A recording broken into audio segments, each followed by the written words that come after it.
حضرت عمر رضی اللہ عنہ کی خدمت میں ایک آدمی یمن سے حاضر ہوا اور عرض کیا کہ آپ تاریخ کیوں نہیں ڈالتے کہ یہ واقعہ فلاں مہینہ اور فلاں سال ہوا۔ حضرت عمر رضی اللہ عنہ نے فرمایا کہ نہیں، پھر وہ آدمی چلا گیا۔ حضرت عمر رضی اللہ عنہ خلوت گزین ہوئے تو دل و دماغ میں یہی خیالات بار بار آنے لگی، یہاں تک کہ آپ کا دل مطمئن ہو گیا تو آپ نے مہاجرین و انصار کو ایک جگہ جمع کیا اور اس جمنی آدمی کے بات پیش کی۔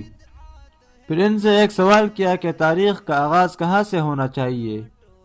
ایک طویل خاموشی چھا گئی، کہیں سے ہلکی سی آواز آئی کہ رسول اللہ صلی اللہ علیہ وسلم کی وفات سے آغاز ہونا چاہیے۔